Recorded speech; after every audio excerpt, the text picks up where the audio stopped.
So, selamat pagi, good morning from Bali, and welcome to the very first episode of Spirit Hills TV. And the very first one is all about this gentleman to the right, which is Ronnie. My name is Tom, and we want to introduce you to the entire story of Garden of Life, of Spirit Hills. But to understand, in this first episode, Ronnie, we need to know why a gentleman from the Sauerland, from North Rhine-Westphalia, Germany, moved decades ago to Bali and invented something beautiful like the Garden of Life. So I was just, by the way, listening to your podcast from your local podcast studio, asking you about the same, and now we can do it for the English-speaking audience. So let me start right away to ask you to introduce yourself to the audience, to all the Bali fans around the globe. With pleasure, Thomas. Thanks for having me on this first episode, as it says, for Spirit Hills TV. I actually like that sound very much. As you've said, I'm originally from Germany. I'm born to a German mother and an Italian father. In 1971. So for those of you who want to know, I'm 52 years of age, and I've been now in Bali for 28 years. So I arrived in Bali in 1995. It wasn't planned. I wasn't planning to leave Germany, but I was offered an opportunity to work abroad in Lanzarote in the Canary Islands. That job was in a hotel, in a timeshare resort. I arrived there on the 11th of November, the start of the carnival in Cologne and in Düsseldorf.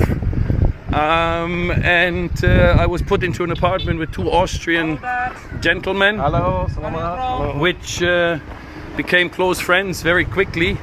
And within a week, they invited me to come with them to Bali. At that time, I didn't know where Bali was. I didn't know it's part of Indonesia, which is the largest archipelago in the world with more than 18,500 islands. But I took the opportunity anyways, and we left on the 1st of December via London, and I arrived on St. Nicholas Day, on Nikolaus, on the 6th of December in Bali.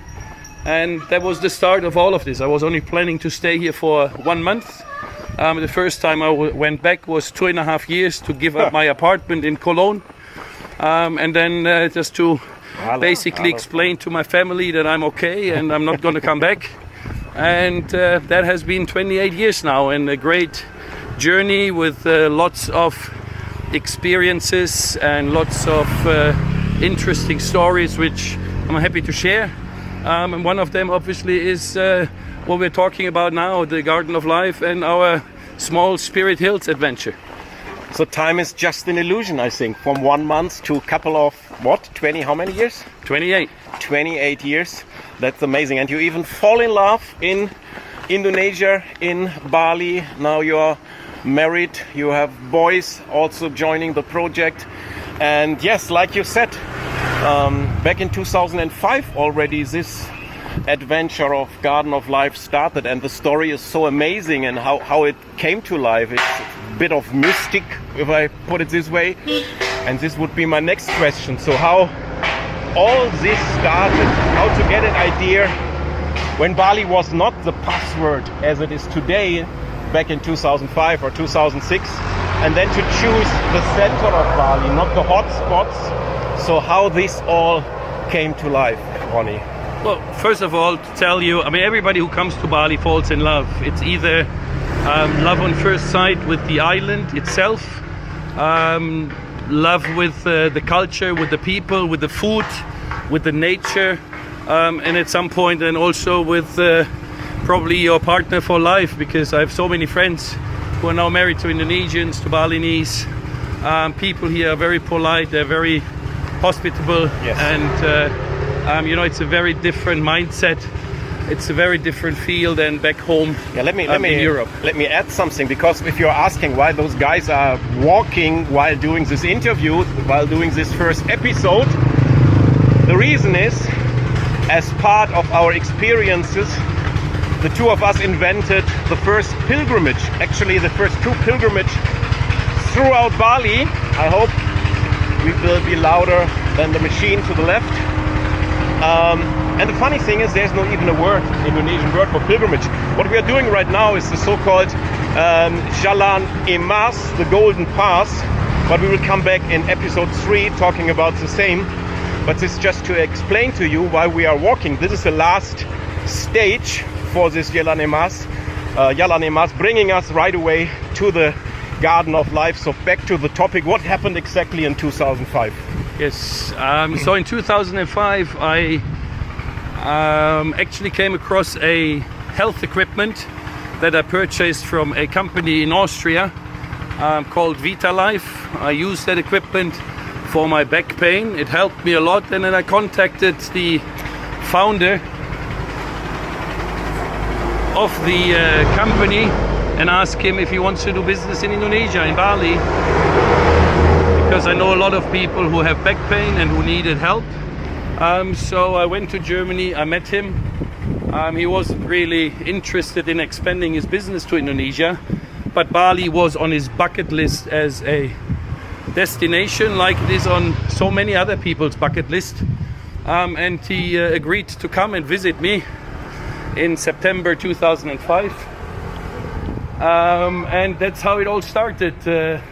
He as well fell in love with the island at first sight, the moment he stepped out of the plane.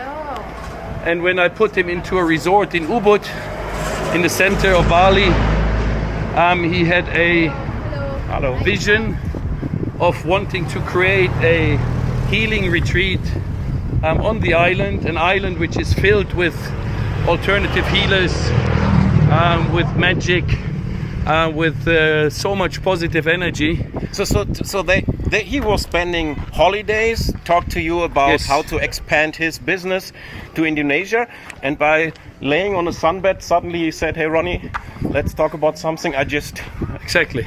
He had the idea and basically told me, he said, look, let's rent a helicopter, let's find land, and let's start our partnership. And that happened 18 years ago. We've been partners since.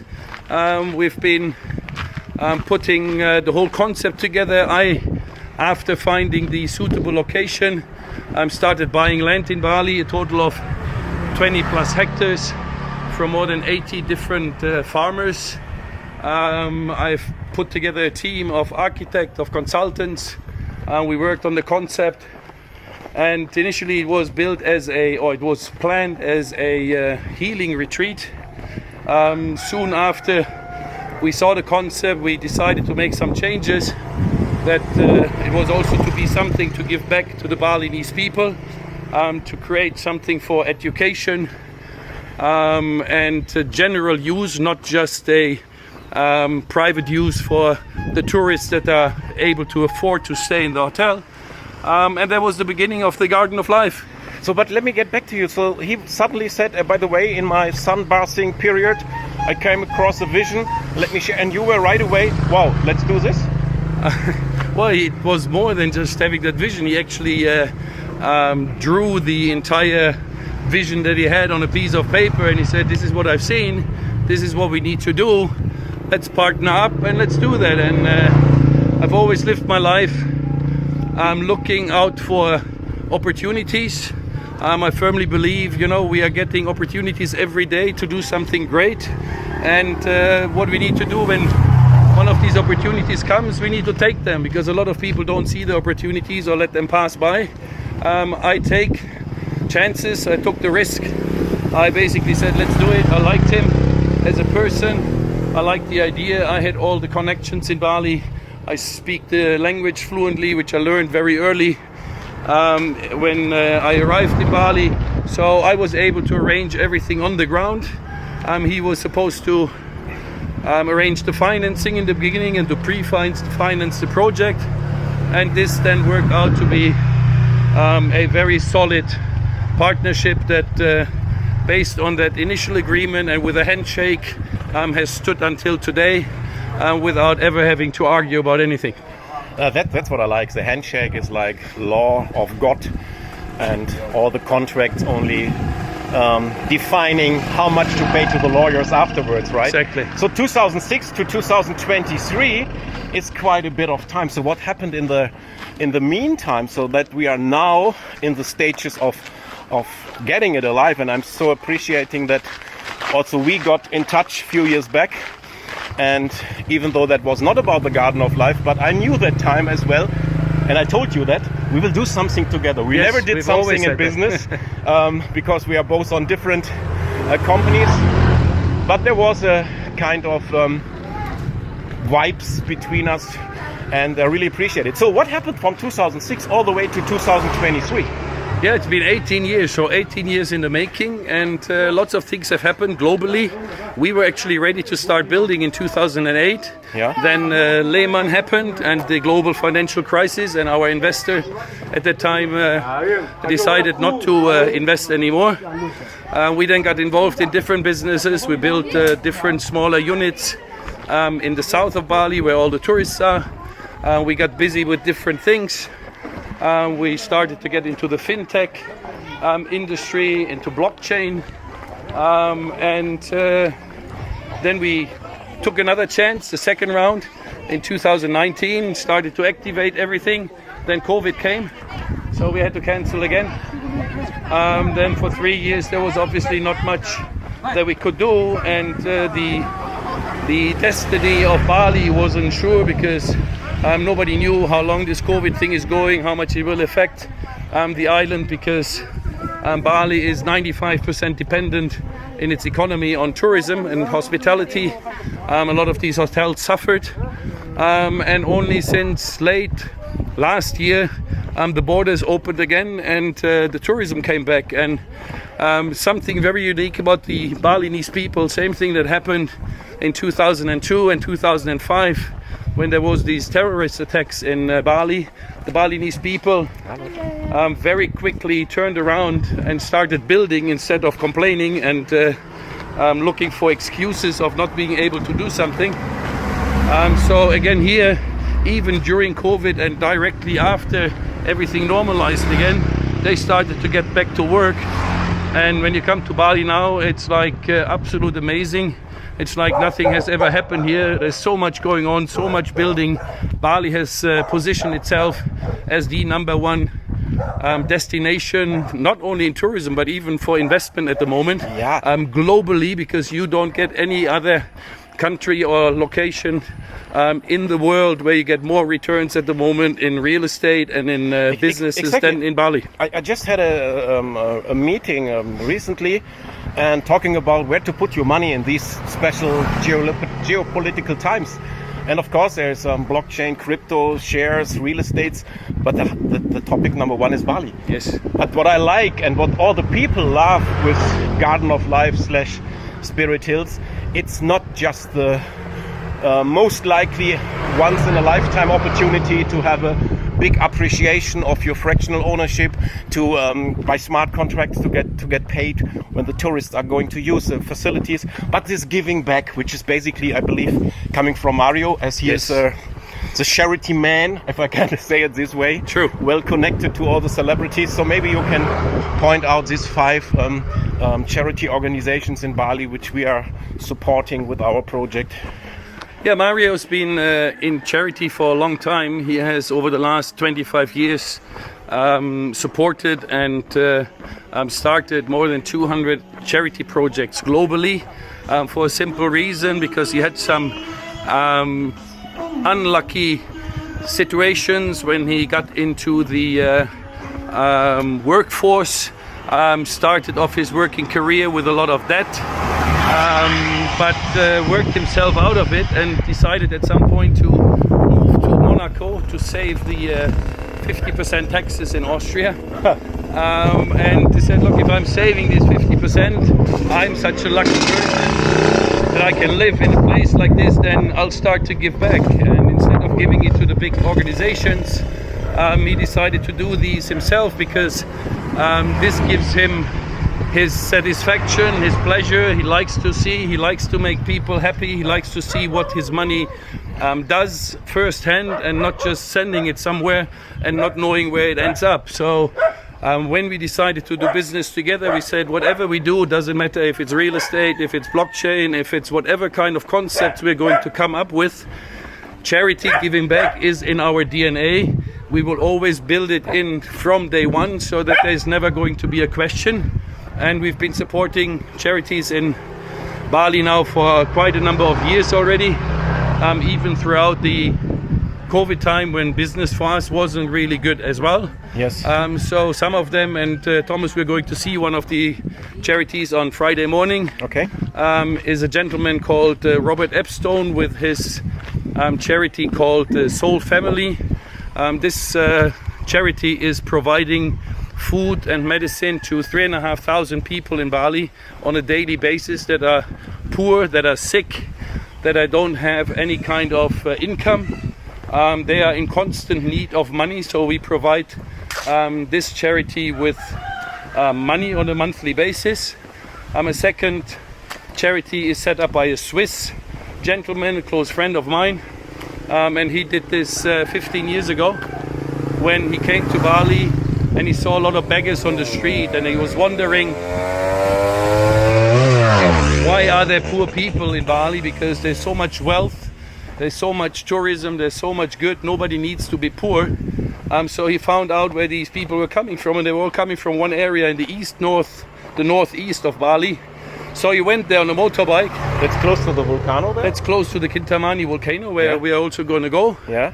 And he went there and he found an area which was very poor because it's not that fortunate. There's no tourist attractions there. The weather is a little bit different. It's dry. It's not as fertile as the rest of the island. And on his way back, and you have to imagine he was a very successful bank manager.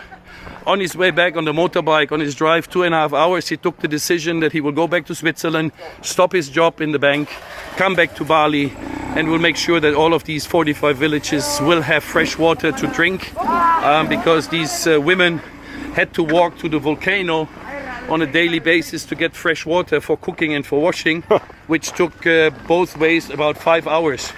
And when they spill the water on the way, then obviously they have to do it all over again, or they don't have water. So we are also supporting this charity, but we're not supporting it with money because this charity is set up differently. It's set up as a social enterprise. They have a association in Switzerland. They get all the money to come from Switzerland. Here in Bali they produce products. What we do is on a monthly basis we are buying like the hammocks, like moringa capsules, one of the best superfoods in the world. Without that I would not be able to walk this 250 kilometers with neither would I. We are buying every month these products with the portion that from all the sales that we are doing, we buy the products, we take the products, we sell the products, and then we buy more products. So it's a continuous cycle. This is built for sustainability, for long-term relationships, even with the charities. Those are two.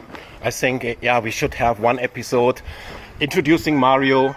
That will be a long episode. That will be a very long episode. And of course, to talk about in all German, those, yes, these 5 charities. Otherwise, it's going to be even longer if it's in English. Yeah, we have to try. We have to be international. What I also, before we come really now to the Garden of Life, what all the beautiful features will be there, and what it means with the Fibonacci spiral and all these things, your favorite topics. What I really like when I found out with our first visit here, that you, after buying the land, still giving the farmers the opportunity over all these years to still make use of it, to still harvest the rice and so on. I think also this is something very, very unique. I mean, you are the owner. Great. Just on behalf of the community, Ronnie, you are a good guy. Let's put it this way. Okay, Garden of Life. Now, yes. What to expect when we are opening our doors in, let's say, 2.5 years from now? What will be the Garden of Life? What makes it so unique? Why we are expecting to probably become the main attraction all over Bali, at least when it comes to the center? First of all, we're looking at opening most likely in a soft launch manner by end of 2026. Okay. Maybe full opening by first or second quarter of 2027. Yes. The Garden of Life is unique in many different ways. First of all, because of its concept, there's nothing that, at least we know, that comes anywhere close. We are focusing on sustainable building. We're focusing on health, on wellness, on good nutrition, but also on education, on social responsibility, working with the locals, we're working with the governments. We are self-sufficient in terms of alternative energy. So all of this is very unique, and if you are building this, or if you're building any resort focusing on your commercial profits, then you wouldn't build the way we build, because this is not the most efficient way and the most profitable way. But we believe that profits come in many different ways and from different aspects of the business, because we are not just building a resort, we are building a global initiative, we're building a global brand, which will then also earn from merchandising, from sponsorships, from lots of different corporations. And there's much more to this than just a resort that is operated and needs to sustain itself from the operational profits of having hotel guests. So this is number one. Number two, based on our experience and long years of being in the health industry, we have a huge network of healers from all around the world, starting in the Amazons in Brazil, going all the way to the Shaolin Mountains in China. So we are planning to bring together into the resort the best healers of the world on regular visits, offering solutions, natural solutions, health solutions for anybody who comes and visits us, and who does not want to just be taking pills for little health issues that can also be treated very, very differently in a natural way. Let me already tease you guys, when the episode is coming about talking about some of those healers, stay tuned. I think that will become a blockbuster. I believe in so many things, and I had the pleasure to experience kind of magic in the pyramids of Egypt without having, of Cairo, without having somebody next to me. But what you have shared already and experienced, this is out of this world, guys. So just as a teaser, one of the next episodes talking about these features is great. So then there will be, let's say, hello, that will be a retreat. We have the healers, we have space for functions. Everything is that is also a cool story, because just like 4 months ago, the government was announcing their geographical center of Bali, and this is what, like 10 meters 10 next meters to next to our land, exactly. So another very important feature which makes it so special is that we are building the entire resort and the entire concept on the principles of sacred geometry, using Fibonacci numbers to calculate anything that we do, from number of units that we do, from the size of the land, even when it comes to pricing later, it will all be based on Fibonacci numbers.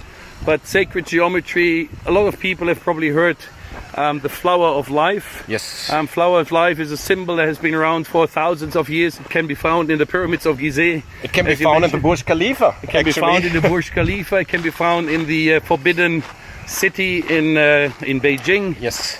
So it's all over the world. Nobody knows where it comes from, because it hasn't been explained.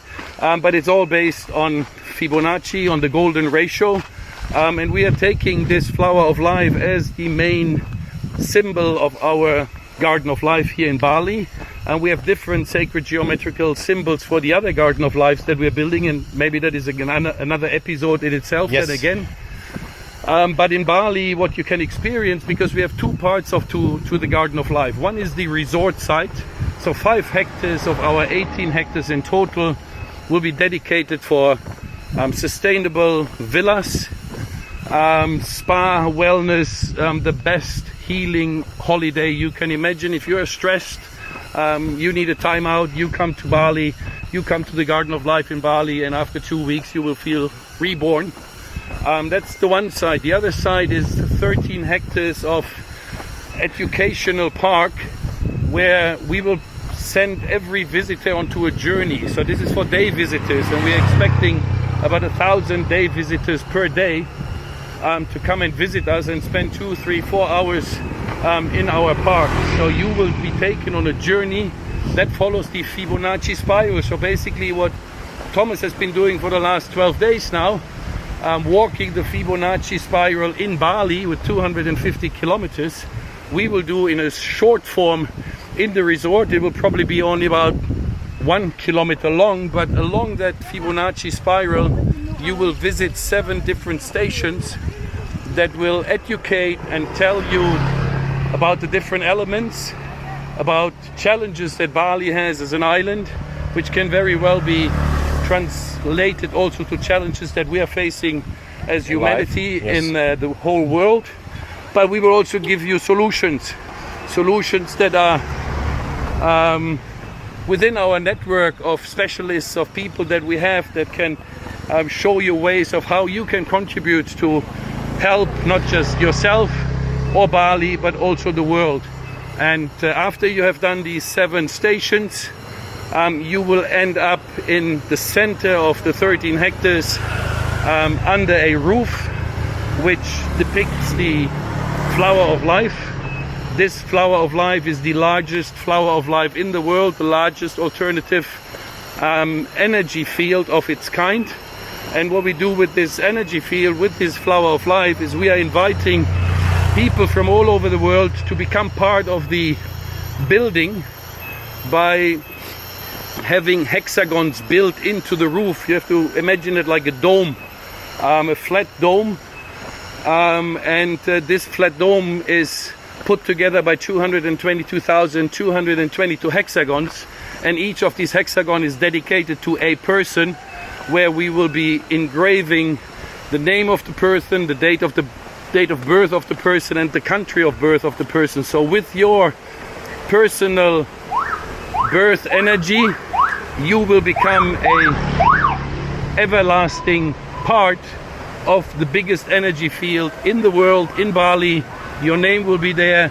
You can tell your friends, you can tell your people, you will see this when you visit us, and your energy will forever basically support the Garden of Life and its people and the charities that we are supporting. Yeah, this is amazing, and this is so, how to say, it so fits in the time we are in. That's what people are really looking for, and you took it even to another level, not only to have it built in this dome. We have to pay some entrance fee here. So you have no? Hi. You have ticket? No? Ticket for what? Ticket. So quick interruption here because we are entering the Jati Lui area, the big rice terraces. Ronnie is taking care of the same, and then we continue and we will stay in roughly 30 minutes.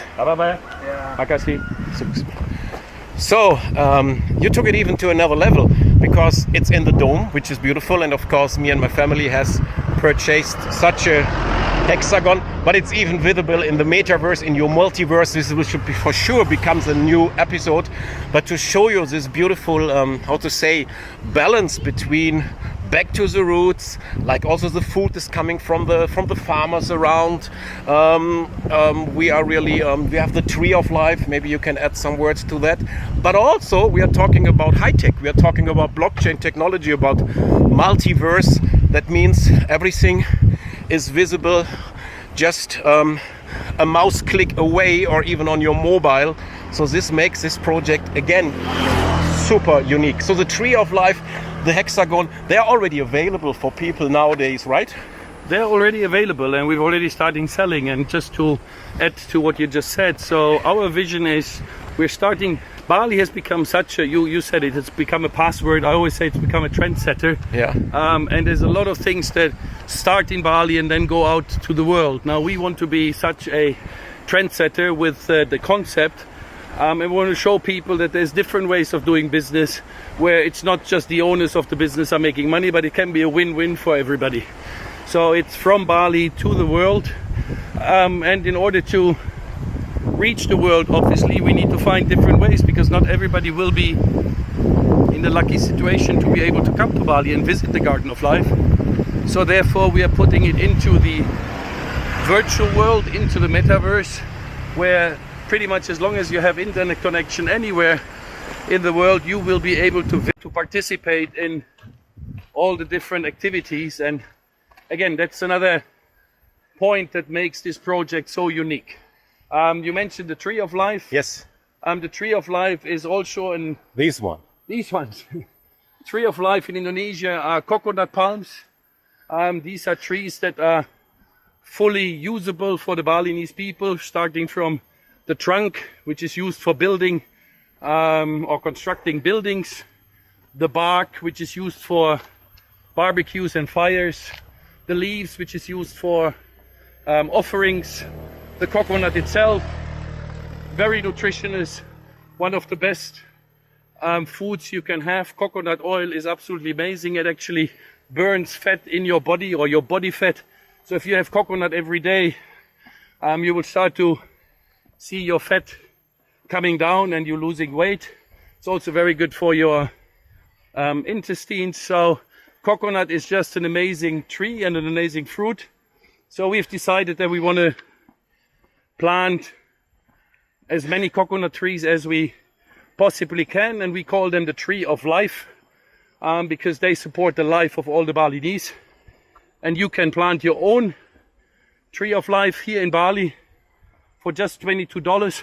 Sorry for starting to breathe heavily, but It's you know, going we're uphill. going uphill, so we'll make it. So you can plant your own tree when you're here. You can just order it and we will plant it for you, using school children in Bali as an activity to go have a school outing and basically plant trees for all the supporters.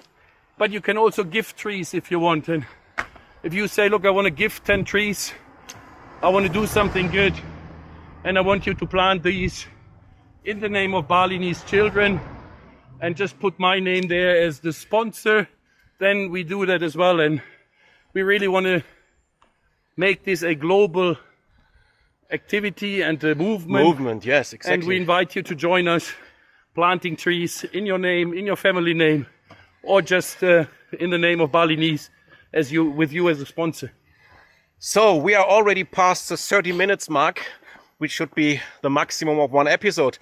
But we are close to Christmas in case you're celebrating. So probably a beautiful idea to do something good. In the description of the video, you will find the full trailer of the Garden of Life, also mentioning the other areas, which is Brazil, which is Botswana, Iceland, and the UAE. You get a full picture. Also, we put the link how you can contribute by buying a Tree of Life / a hexagon if you like.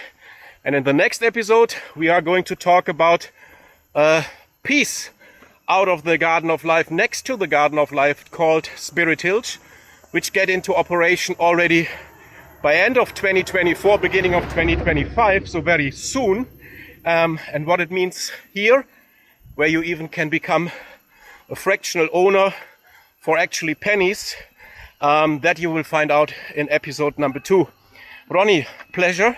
I'm the older one. I'm breathing less than you, but I'm sweating more. I've recovered already now. Oh, you're recovered. So That's it was good. just big, it's walking and speaking in once that Yes. just made it so hard. That is level 2. So, signing off from the Jalan Emas last stage. We are about to reach Jatiluwih.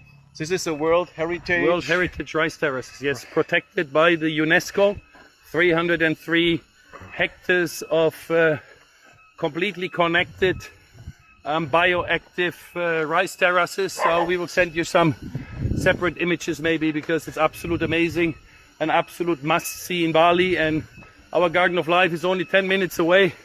And if you imagine how many tourists are getting here? 2,500 people come to the rice terraces every single day.